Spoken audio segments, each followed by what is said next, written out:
Hello friends, मेरा नाम भरत कुमार नेमा है। विक्रमशिला एकेडमी के इस यूट्यूब प्लेटफॉर्म पर एक बार पुनः आपका स्वागत है। एमपीपीएससी 2025 की प्रारंभिक परीक्षा के लिए विक्रमशिला एकेडमी लेकर आया है एमसीक्यू की एक सीरीज, और इसी सीरीज का आज यह 12वां लेक्चर है, जिसमें हम बात करेंगे कला प्रारूप से संबंधित विभिन्न प्रश्नों के बारे में। इसके अंतर्गत आज हम देखेंगे गुफाओं के बारे में, स्थापत्य कला से संबंधित अन्य विभिन्न मानकों के बारे में। तो आइए हम स्टार्ट करते हैं। आज का पहला प्रश्न है, गोपुरम शब्द इंगित करता है। ऑप्शन है मंदिरों का शिखर, मंदिरों का प्रवेश द्वार, प्राकृतिक गुफा, स्तूप की वेदिका। तो इस प्रश्न का सही आंसर क्या हो जाएगा? आंसर हो जाएगा बी, मंदिरों का प्रवेश द्वार। तो दक्षिण भारत के मंदिरों के प्रवेश द्वार को गोपुरम कहा जाता है, आपको याद रखना है। तो दक्षिण भारत के मंदिरों के प्रवेश द्वार को गोपुरम कहा जाता है। दूसरी बात आपको याद रखना है कि गोपुरम जो है वो किस शैली के मंदिरों की विशेषता है। चूंकि दक्षिण भारत के मंदिर है, इसलिए कौन सी शैली हो जाएगी? द्रविड़ शैली। तो गोपुरम शब्द द्रविड़ शैली के मंदिरों की विशेषता है। चलिए आगे बढ़ते हैं। अगला प्रश्न है, विश्व प्रसिद्ध मीनाक्षी मंदिर कहाँ स्थित है? ऑप्शन है तंजौर, एलोरा, मदुरै, पुरी। तो इस प्रश्न का सही आंसर क्या हो जाएगा? आंसर हो जाएगा सी, मदुरै में। तो मीनाक्षी मंदिर मदुरै में, मदुरै मतलब तमिलनाडु में स्थित है। दूसरी चीज आपको याद रखना है, मीनाक्षी मंदिर किस शैली में बना है? तो मीनाक्षी मंदिर द्रविड़ शैली में बना है, इसको भी आपको याद रखना है। और तीसरा पॉइंट आपको याद रखना है कि मीनाक्षी मंदिर किस देवता को समर्पित है? तो भगवान शंकर और मां पार्वती को समर्पित है मीनाक्षी मंदिर। बढ़ते हैं आगे। अगला प्रश्न है, सतघरवा की गुफाएं किस वंश के समय बनाई गई हैं? ऑप्शन है हर्यक वंश, मौर्य वंश, शुंग वंश, गुप्त वंश। तो इस प्रश्न का सही आंसर क्या हो जाएगा? आंसर बी हो जाएगा, मौर्य वंश। तो मौर्य वंश के समय सतघरवा की गुफाएं बनाई गई हैं। अब इस प्रश्न से संबंधित कुछ अन्य महत्वपूर्ण प्रश्न पूछे जा सकते हैं, जैसे कि सतघरवा की गुफाएं कहाँ पर हैं? तो ध्यान रखिएगा, बिहार राज्य में है। बिहार राज्य में है। और सतघरवा की गुफाओं के अंतर्गत ध्यान रखिएगा, बराबर बराबर पहाड़ी की गुफाएं, बराबर पहाड़ी की गुफाएं और नागार्जुन पहाड़ी की गुफाएं, नागार्जुन पहाड़ी की गुफाएं आती हैं। तो ध्यान रखिएगा, बराबर की पहाड़ी पर फिर कितनी गुफाएं हैं पूछा जाता है। तो यहाँ पर 4 गुफाएं हैं। नागार्जुन पहाड़ी पर कितनी गुफाएं? 3 गुफाएं हैं। मतलब टोटल 7 गुफाएं सतघरवा गुफाओं के अंतर्गत आती हैं। चलिए आगे बढ़ते हैं। अगला प्रश्न है, बराबर की पहाड़ियों पर स्थित गुफाएं हैं। ऑप्शन है सुदामा गुफा, विश्व झोपड़ी गुफा, कर्ण चौपड़ गुफा, लोमस ऋषि गुफा। तो इसमें से कौन सी गुफाएं बराबर की पहाड़ियों के अंतर्गत आती हैं? ऑप्शन है 1 2 3, 2 3 4, 1 3 4, उपरोक्त सभी। तो इस प्रश्न का सही आंसर क्या हो जाएगा? आंसर डी हो जाएगा, उपरोक्त सभी। तो चूंकि हमने पहले देखा है, सतघरवा की गुफाओं के अंतर्गत बराबर पहाड़ी की गुफा और नागार्जुन पहाड़ी की गुफा आती हैं। बराबर में 4 गुफाएं हैं। 4 कौन कौन सी हैं? तो सुदामा है, विश्व झोपड़ी है, कर्ण चौपड़ है और लोमस ऋषि की गुफा है। तो ये चारों गुफाएं बराबर की पहाड़ी के अंतर्गत आती हैं। अगले प्रश्न की तरफ बढ़ते हैं। ध्यान रखिएगा, बराबर की पहाड़ी पर गुफाओं का निर्माण किसके समय हुआ है? तो ध्यान रखिएगा, अशोक, सम्राट अशोक के समय यहाँ पर गुफाओं का निर्माण किया गया है। चलिए आगे बढ़ते हैं। अगला प्रश्न है, नागार्जुन की पहाड़ी पर स्थित गुफाएं हैं। गोपिका गुफा, भैयक गुफा, बड़धिक गुफा, उपरोक्त सभी। तो इस प्रश्न का सही आंसर क्या हो जाएगा? आंसर डी हो जाएगा। ये तीनों ही गुफाएं नागार्जुन पहाड़ी के अंतर्गत आती हैं। दूसरा प्रश्न यहाँ से पूछा जा सकता है कि नागार्जुन पहाड़ी पर गुफाओं का निर्माण किसके द्वारा किया गया है? तो ध्यान रखिएगा, मौर्य शासक दशरथ के समय नागार्जुन पहाड़ी पर गुफाओं का निर्माण किया गया है। एक प्रश्न और आता है, दशरथ ने इन गुफाओं को किसके लिए बनवाया था? तो ध्यान रखिएगा, दशरथ ने इन गुफाओं को आजीवकों के लिए बनवाया था। आजीवकों के लिए इन गुफाओं का निर्माण नागार्जुन पहाड़ी पर किया गया है। दशरथ कौन थे? तो मौर्य वंश के राजा हैं और अशोक के पौत्र माने जाते हैं दशरथ। चलिए आगे बढ़ते हैं। अगला प्रश्न है, भाजा की गुफाओं का निर्माण कब हुआ है? ऑप्शन है 2000 ईसा पूर्व, 5वीं शताब्दी ईसा पूर्व, 5वीं शताब्दी ईसवी, 6ठी शताब्दी ईसवी। तो इस प्रश्न का सही आंसर क्या हो जाएगा? सही आंसर हो जाएगा ए, 200 ईसा पूर्व में भाजा की गुफाओं का निर्माण किया गया है। अब इस प्रश्न से संबंधित कुछ और प्रश्न हैं। ध्यान रखिएगा कि भाजा की जो गुफाएं हैं वो कहाँ पर हैं? तो पहली बात तो ये कि वो महाराष्ट्र राज्य में है। दूसरी बात है, यहाँ पर कुल कितनी गुफाएं हैं? तो यहाँ पे 22 गुफाएं हैं। ध्यान रखिएगा यहाँ पर कुल कितनी गुफाएं हैं, 22 गुफाएं हैं। साथ ही साथ यहाँ पर 14 स्तूप भी हमें प्राप्त होते हैं। तो टोटल 14 स्तूप भी हमें प्राप्त होते हैं, ये आपके लिए महत्वपूर्ण है। और भाजा की जो गुफाएं हैं वो बौद्ध धर्म के लिए महत्वपूर्ण मानी जाती हैं। चलिए आगे बढ़ते हैं। चैत्य एवं विहार का संबंध किस धर्म से है? ऑप्शन है ब्राह्मण धर्म, इस्लाम धर्म, पारसी धर्म और बौद्ध धर्म। तो इस प्रश्न का सही आंसर क्या हो जाएगा? आंसर हो जाएगा डी, चैत्य एवं विहार का संबंध किससे है? बौद्ध धर्म से है। ध्यान रखिएगा, चैत्य जो होते हैं, चैत्य पूजा स्थल कहलाते हैं, चैत्य पूजा स्थल कहलाते हैं। और यदि हम बिहार की बात करें तो बिहार क्या होते हैं? तो बिहार निवास स्थान कहलाते हैं, निवास स्थल कहलाते हैं। यदि हम डायग्राम की बात करें तो ध्यान रखिएगा, ये चैत्य और बिहार है ना, ये कार्ले का चैत्य है, यहाँ पे लिखा हुआ है। कार्ले का चैत्य कहाँ पर है? महाराष्ट्र में है, भाजा की पहाड़ियों पर स्थित है। तो ये जो बौद्ध की मूर्ति है ये पूजा स्थल के रूप में प्रयोग की जाती है ना, इसको चैत्य कहेंगे। और ये जो स्तंभ आपको दिख रहे हैं, स्तंभ के पीछे बौद्ध भिक्षुओं का निवास स्थान होता था, इन्हें बिहार कहा जाता था। ठीक है, तो अगर हम देखें तो एक पहाड़ी को, इस पहाड़ी को हम यहाँ से काटना शुरू करते हैं और इसको एक शेप दे देते हैं, और यहाँ पे एक मूर्ति रखी जाती है, इसका ये प्रदक्षिणा पथ होता है, तो इसको हम कहते हैं चैत्य। और यहाँ पर जो पिलर्स बनाए जाते हैं ये निवास स्थल के रूप में काम करते हैं, तो ये कहलाते हैं विहार। चलिए, तो चैत्य विहार बौद्ध स्थापत्य से संबंधित है। आगे बात करते हैं। अगला प्रश्न है, एलिफेंटा की गुफाओं का निर्माण किसके द्वारा कराया गया है? ऑप्शन है कोंकण मौर्यों द्वारा, गुप्त राजाओं द्वारा, पाल शासकों द्वारा, गंग वंश के शासकों के द्वारा। तो इस प्रश्न का सही आंसर क्या हो जाएगा? आंसर हो जाएगा ए, कोंकण मौर्यों के द्वारा एलिफेंटा की गुफाओं का निर्माण कराया गया है।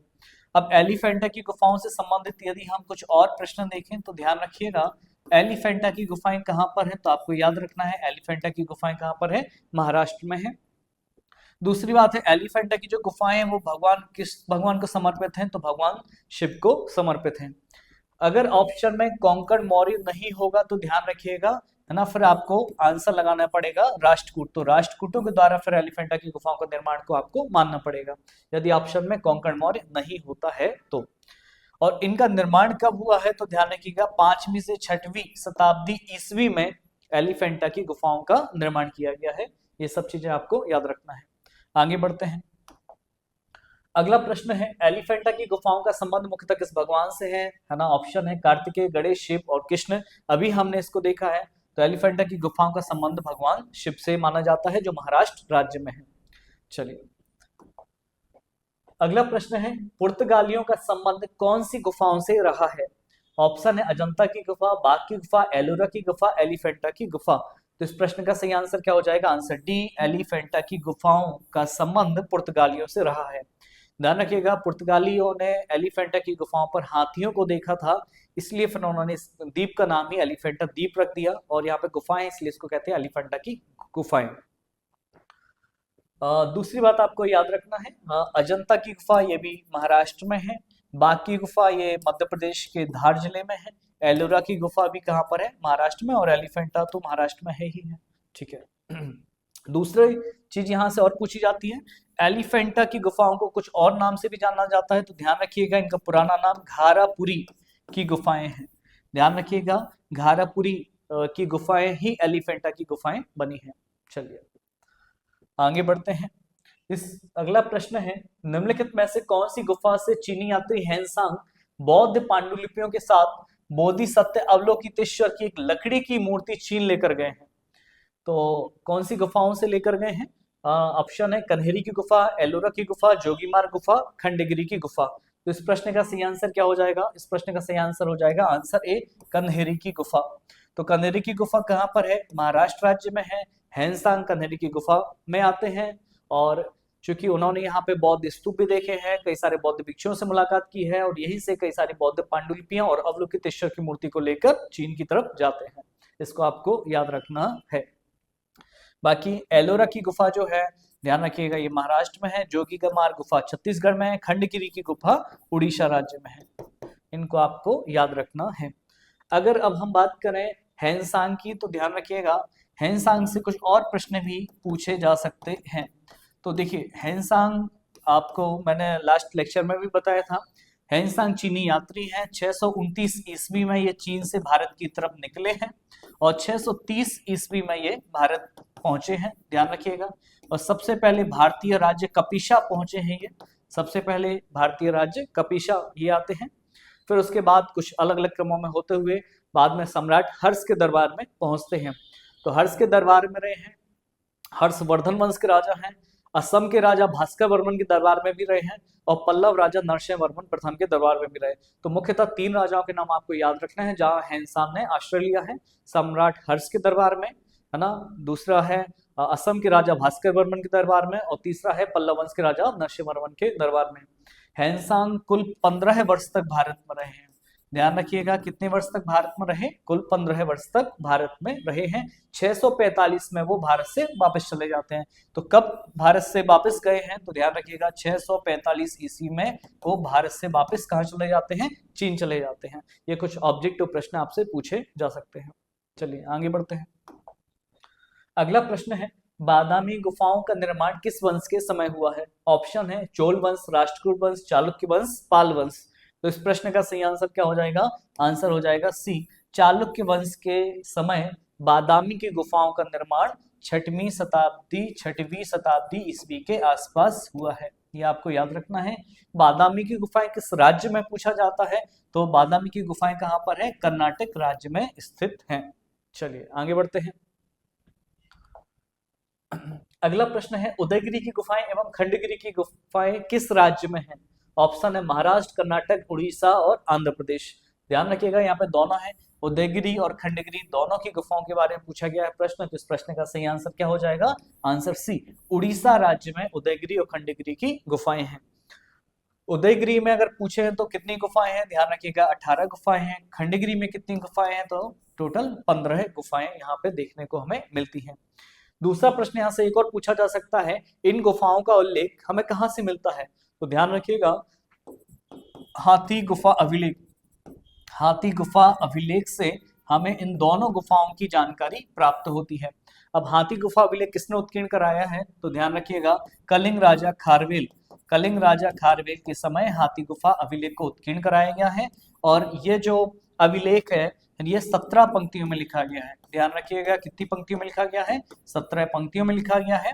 और इसी अभिलेख से, ध्यान रखिएगा सबसे महत्वपूर्ण प्रश्न, इसी अभिलेख में भारतवर्ष शब्द का उल्लेख हमें देखने को मिलता है। तो ये भी आपके लिए महत्वपूर्ण है। उदयगिरी की गुफाएं ध्यान रखिएगा मध्य प्रदेश के विदिशा जिले में भी है ना, पर यहाँ पे उदयगिरी और खंडगिरी पूछा गया है। तो एक उदयगिरी खंडगिरी की गुफाएं उड़ीसा राज्य में भी आती हैं। चलिए आगे बढ़ते हैं। जोगीमार गुफाएं किस शासक के समय निर्मित हुई है ना? कनिष्क, अशोक, हर्ष, अमोघवर्ष। तो इस प्रश्न का सही आंसर क्या हो जाएगा? आंसर हो जाएगा बी, सम्राट अशोक, जो मौर्य वंश के राजा हैं। सम्राट अशोक के समय जोगीमार गुफाओं का निर्माण लगभग 300 ईसा पूर्व के आसपास किया गया है। ये आपको याद रखना है। चलिए आगे बढ़ते हैं। यहां से एक प्रश्न पूछा जा सकता है, ध्यान रखिएगा।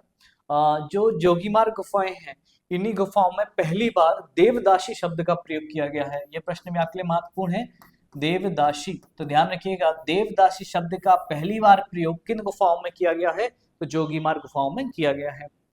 जब आगे जाके विजयनगर साम्राज्य आएगा तो ध्यान रखिएगा विजयनगर साम्राज्य में देवदासी प्रथा प्रचलित थी। ये प्रश्न भी पूछा जा सकता है, किस साम्राज्य में देवदासी प्रथा प्रचलित थी? तो आंसर आएगा विजयनगर साम्राज्य में।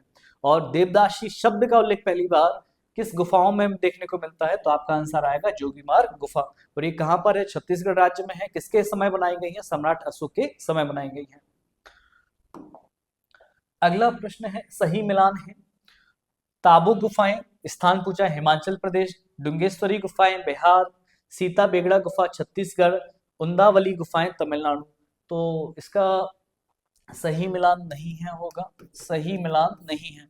तो आइए इस प्रश्न का आंसर क्या होगा देखते हैं। देखिए ताबू गुफा हिमाचल प्रदेश में है, बिल्कुल सही बात है, ये तो सही हो जाएगा। डुंगेश्वरी गुफा बिहार में है, ये भी सही है। सीता बेगड़ा गुफा छत्तीसगढ़ में, ये भी सही है। उंदावली गुफा तमिलनाडु में नहीं है, ये आंध्र प्रदेश में है। ध्यान रखिएगा उंदावली गुफा कहाँ पर है? आंध्र प्रदेश में। दूसरी बात आपको याद रखना है, ये कब निर्मित हुई है, तो 7वीं शताब्दी में निर्मित हुई है। और ये गुफाएं कौन से भगवान को समर्पित हैं, तो ध्यान रखना भगवान विष्णु को समर्पित हैं। ये बड़ी महत्वपूर्ण गुफाएं हैं जो कि आंध्र प्रदेश राज्य में स्थित हैं। चलिए आगे बढ़ते हैं। अजंता की गुफाएं किस धर्म से संबंधित हैं? ऑप्शन है ब्राह्मण धर्म, बौद्ध धर्म, जैन धर्म, पारसी धर्म। तो इस प्रश्न का सही आंसर क्या हो जाएगा? बौद्ध धर्म है। तो अजंता की गुफाओं का संबंध बौद्ध धर्म से है। अजंता से संबंधित और भी प्रश्न आपसे पूछे जा सकते हैं, ध्यान रखिएगा। जैसे कि अजंता की जो गुफाएं हैं ये कब निर्मित की गई हैं, किस टाइम पीरियड में, तो ध्यान रखना 200 ईसा पूर्व से लेकर 650 एडी के बीच में अजंता की गुफाओं का निर्माण किया गया है। और यहाँ पर कुल कितनी गुफाएं हैं, तो यहाँ पर कुल 29 गुफाएं हैं। ध्यान रखिएगा, कुल कितनी गुफाएं हैं? 29 गुफाएं हैं। और इन गुफाओं को 1983 में 1983 में यूनेस्को की विश्व धरोहर सूची में शामिल किया गया है। और इन गुफाओं का संबंध किससे है, तो बौद्ध धर्म से इन गुफाओं का संबंध है। इन गुफाओं में बौद्ध और बोधिसत्व के कई सारे चित्र आपको देखने को मिलते हैं। चलिए आगे बढ़ते हैं। अगला प्रश्न है, एलोरा की गुफाओं का संबंध किस धर्म से है? ऑप्शन है ब्राह्मण धर्म, जैन धर्म, बौद्ध धर्म, हिंदू, बौद्ध और जैन धर्म, तीनों। तो इस प्रश्न का सही आंसर डी हो जाएगा, है ना। एलोरा की जो गुफाएं हैं इनका संबंध बिल्कुल ब्राह्मण धर्म से भी है, बौद्ध धर्म से भी है और जैन धर्म से भी है। ठीक है। अब इससे कुछ और प्रश्न भी पूछे जा सकते हैं, जैसे कि एलोरा की जो गुफाएं हैं, एलोरा की गुफाएं कहाँ पर है? महाराष्ट्र राज्य में है। दूसरी बात है, एलोरा की गुफाओं का निर्माण किसके द्वारा किया गया है, तो ध्यान रखिएगा राष्ट्रकूटों के द्वारा एलोरा की गुफाओं का निर्माण किया गया है। यहाँ पर कुल कितनी गुफाएं हैं, तो यहाँ पर कुल 34 गुफाएं हैं। ध्यान रखिएगा, कुल कितनी गुफाएं हैं? 34 गुफाएं हैं। अब यहाँ से और भी प्रश्न पूछे जाते हैं। जो 34 गुफाएं हैं, इन गुफाओं में यदि हम देखें तो इसमें बौद्ध धर्म की गुफाएं भी, जैसा कि हमने देखा, जैन धर्म की गुफाएं भी हैं और हिंदू धर्म की गुफाएं भी आ जाती हैं। तो यदि हम बात करें तो पहली गुफा से लेकर 12वें नंबर तक की गुफा बौद्ध धर्म से संबंधित है, और 13 से लेकर 29वें नंबर तक की गुफा हिंदू धर्म से संबंधित है, और 30 से लेकर 34वें नंबर की गुफा जैन धर्म से संबंधित है। ये आपके लिए महत्वपूर्ण है। तो देखा यदि हम जाए तो टोटल हिंदू धर्म से संबंधित लगभग 17 गुफाएं हैं। तो पूछा जाता है एलोरा में सबसे ज्यादा गुफाओं का संबंध किस धर्म से है, तो आपको फिर बताना पड़ेगा हिंदू धर्म से संबंधित सबसे ज्यादा गुफाएं हैं। यहां से एक प्रश्न पूछा जाता है, एलोरा की गुफाएं 1983 में यूनेस्को की विश्व धरोहर सूची में शामिल हुई हैं। ठीक है। तो अजंता की गुफाएं महाराष्ट्र में, एलोरा की गुफाएं भी महाराष्ट्र में, पर अंतर यह है कि अजंता की गुफाएं बौद्ध धर्म से संबंधित है, जबकि एलोरा की गुफाएं हिंदू धर्म या ब्राह्मण धर्म, बौद्ध धर्म और जैन धर्म, इन तीनों ही धर्मों से संबंधित है। चलिए आगे बढ़ते हैं। अगला प्रश्न है, बाघ की गुफाओं को कब खोजा गया है? ऑप्शन है 1802, 1818, 1830, 1845। तो इस प्रश्न का सही आंसर क्या हो जाएगा? आंसर हो जाएगा बी, 1818 में बाघ की गुफाओं को खोजा गया। अब कुछ प्रश्न बाघ की गुफाओं से है कि इन गुफाओं को 1818 में किसने खोजा है, तो ध्यान रखिएगा डेंजर फील्ड नामक व्यक्ति ने बाघ की गुफाओं को खोजा है। दूसरी बात है, ये बाघ की गुफाएं कहाँ हैं, तो मध्य प्रदेश में धार जिले के अंतर्गत आती हैं बाघ की गुफाएं। अब एक प्रश्न और पूछा जा सकता है कि यहाँ पर कुल कितनी गुफाएं हैं, तो ध्यान रखिएगा यहाँ पर कुल 9 गुफाएं हैं। और 9 गुफाओं में यदि हम बात करें तो 9 गुफाओं में जो दूसरे नंबर की गुफा है, सेकंड नंबर की जो गुफा है, इसको पांडव गुफा कहा जाता है, पांडव गुफा। तो ये भी महत्वपूर्ण है। दूसरी बात, तीसरे नंबर की जो गुफा है उसको हाथी खाना गुफा कहते हैं, हाथी खाना गुफा कहते हैं। और जो चौथे नंबर की गुफा है उसको रंग महल कहा जाता है, रंग महल। तो ये भी आपके लिए महत्वपूर्ण हो जाते हैं। चलिए आगे बढ़ते हैं। अगला प्रश्न है, हाथी गुफा अभिलेख किस भाषा में लिखा गया है, तो ध्यान रखिएगा हाथी गुफा अभिलेख प्राकृत भाषा में लिखा गया है। और जैसे कि हमने बात की, हाथी गुफा अभिलेख कलिंग राजा खारवेल से संबंधित है। 2वीं शताब्दी ईसा पूर्व के आसपास हाथी गुफा अभिलेख उत्कीर्ण किया गया है। 17 पंक्तियों में है, भारतवर्ष का उल्लेख इसमें मिलता है। साथ ही साथ अगर हम कुछ और बात करें तो नंद शासकों की जानकारी भी हाथी गुफा अभिलेख में हमें मिलती है। और इसी हाथी गुफा अभिलेख से नंद शासक महापद्मनंद की जानकारी मिलती है कि महापद्मनंद ने कलिंग पर आक्रमण किया। ठीक है। तो कलिंग पर आक्रमण किया है, साथ ही साथ कलिंग में एक नहर का निर्माण भी महापद्मनंद के द्वारा किया गया था, ये भी आपको याद रखना है, जिसकी जानकारी हमें हाथी गुफा अभिलेख में प्राप्त होती है। चलिए आगे बढ़ते हैं। अगला प्रश्न है, रवातक शिलालेख का संबंध किस वंश से है? ऑप्शन है मौर्य वंश, कुषाण वंश, गुप्त वंश, वर्धन वंश। तो इस प्रश्न का सही आंसर क्या हो जाएगा? आंसर बी, कुषाण वंश से संबंधित है रवातक अभिलेख। रवातक अभिलेख से कुछ अन्य प्रश्न भी पूछे जा सकते हैं। ध्यान रखिएगा, रवातक अभिलेख कहां पर है? तो ध्यान रखिएगा अफगानिस्तान में है, और ये अभिलेख 23 पंक्तियों में लिखा गया है। मोस्ट इंपॉर्टेंट प्रश्न है आपके लिए, रवातक अभिलेख कितनी पंक्तियों में लिखा गया है? 23 पंक्तियों में लिखा गया है। और यह अभिलेख किसके द्वारा उत्कीर्ण कराया गया था? तो इसका उत्कीर्णकर्ता कौन है? तो ध्यान रखिएगा, कुषाण वंश के शासक कनिष्क के द्वारा रवातक अभिलेख को लिखवाया गया था। तो इस अभिलेख में कनिष्क और कनिष्क के पूर्वजों की जानकारी हमें प्राप्त होती है, ये आपको याद रखना है। चलिए आगे बढ़ते हैं। अगला प्रश्न है, किस अभिलेख में वर्णित है कि कनिष्क ने अपने साम्राज्य में यूनानी भाषा को हटाकर आर्य भाषा चला दी है? तो ये पंक्ति किस अभिलेख में लिखी गई है? ऑप्शन है हाथी गुफा अभिलेख, रवातक अभिलेख, नासिक अभिलेख, जूनागढ़ अभिलेख। तो इस प्रश्न का सही आंसर क्या हो जाएगा? आंसर बी, रवातक अभिलेख। चूंकि अभी हमने बात करी है कि कनिष्क से संबंधित है, और कनिष्क ने ही इसके अंतर्गत लिखा है कि उसने यूनानी भाषा को हटाकर आर्य भाषा को अपना लिया है या चला दी गई है। ध्यान रखिएगा, एक प्रश्न और यहाँ से कि रवातक शिलालेख जो है ये यूनानी लिपि में लिखा गया है, तो इस शिलालेख की लिपि कौन सी है? यूनानी। और यदि हम इसकी बात करें भाषा कौन सी है, तो बख्तरी भाषा के अंतर्गत ये अभिलेख लिखा गया है, 23 पंक्तियों में लिखा गया है। चलिए अगला प्रश्न है, सुदर्शन झील के निर्माण की जानकारी हमें किस अभिलेख से प्राप्त होती है? ऑप्शन है नासिक अभिलेख, जूनागढ़ अभिलेख, हाथी गुफा अभिलेख, उदयगिरी अभिलेख। तो इस प्रश्न का सही आंसर क्या हो जाएगा? आंसर बी हो जाएगा, जूनागढ़ अभिलेख सुदर्शन झील के निर्माण की जानकारी देता है। ध्यान रखिएगा, यहाँ से कुछ और प्रश्न भी पूछा जा सकते हैं कि जूनागढ़ अभिलेख कहाँ पर है? तो सौराष्ट्र मतलब गुजरात राज्य में है, पहली बात है। और इसको किसने उत्कीर्ण कराया है ना? तो ध्यान रखिएगा, शक राजा रुद्रदमन के द्वारा इसे उत्कीर्ण कराया गया है। ये दो प्रश्न आपको याद रखने हैं। कुछ और प्रश्न भी हैं, ध्यान रखिएगा। ये जो जूनागढ़ अभिलेख में हमें जो सुदर्शन झील की जानकारी मिल रही है, तो ध्यान रखिएगा सुदर्शन झील का पहली बार निर्माण किसके समय हुआ? चंद्रगुप्त के समय। तो चंद्रगुप्त मौर्य के समय सुदर्शन झील का निर्माण हुआ। बाद में इस झील पर नहर का निर्माण किया गया अशोक के द्वारा। तो सुदर्शन झील पर नहर का निर्माण किसने किया है? अशोक के समय हुआ है। बाद में इस सुदर्शन झील की मरम्मत रुद्रदमन कराते हैं, रुद्रदमन। तो सुदर्शन झील की मरम्मत किसने कराई है? रुद्रदमन ने कराई है। ध्यान रखिएगा, रुद्रदमन शक राजा हैं, ठीक है। और एक बार और सुदर्शन झील की मरम्मत कराते हैं स्कंदगुप्त। तो गुप्त राजा स्कंदगुप्त ने भी सुदर्शन झील की मरम्मत कराई है। तो सुदर्शन झील से 4 राजा जुड़े हैं, चंद्रगुप्त मौर्य जिन्होंने इसका निर्माण कराया, अशोक जिन्होंने इस पर नहर का निर्माण कराया, रुद्रदमन जिन्होंने मरम्मत कराई है, स्कंदगुप्त जिन्होंने एक बार पुनः जीर्णोद्धार या मरम्मत कराई है इस झील की। चलिए आगे बढ़ते हैं। अगला प्रश्न है, निम्नलिखित में से कौन सा अभिलेख चंपू शैली में लिखा गया है? बड़ा महत्वपूर्ण है ये। ऑप्शन है इलाहाबाद स्तंभ शिलालेख, उदयगिरी गुहालेख, गरुड़ स्तंभ अभिलेख, कोई नहीं। तो इस प्रश्न का सही आंसर क्या हो जाएगा? इलाहाबाद स्तंभ शिलालेख चंपू शैली में लिखा गया है। चंपू शैली आप जानते हो, चंपू शैली मतलब ऐसी शैली जो गद्य एवं पद्य दोनों में लिखी जाती है। तो गद्य एवं पद्य का मिश्रण कहलाती है चंपू शैली, जिसके अंतर्गत इलाहाबाद स्तंभ लिखा गया है। दूसरी बात ध्यान रखिएगा, इसको प्रयाग प्रशस्ति भी कहा जाता है, प्रयाग प्रशस्ति। तो इसे क्या कहा जाता है? प्रयाग प्रशस्ति भी कहा जाता है, इसे आपको याद रखना है। चलिए आगे बढ़ते हैं।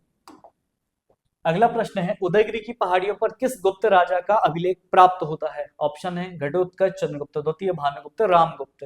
तो इस प्रश्न का सही आंसर क्या हो जाएगा? चंद्रगुप्त द्वितीय, है ना। इनका नाम हमें उदयगिरी की पहाड़ी पर एक शिलालेख में मिलता है।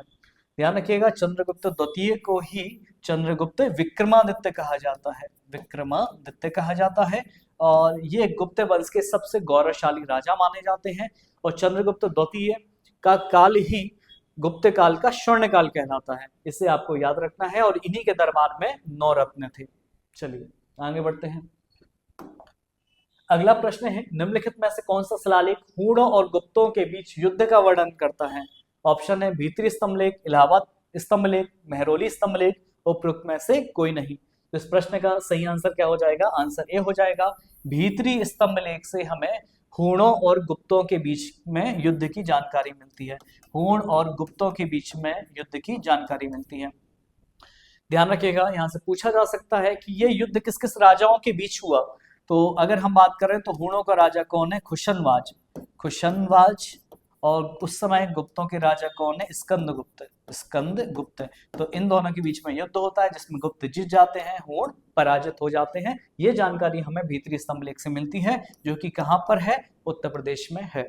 चलिए दूसरा प्रश्न, यदि हम बात करें कि हूण हूण कहां से आए थे, तो ध्यान रखिएगा हूण कहां से आए हैं? हूण मध्य एशिया से भारत आए हैं।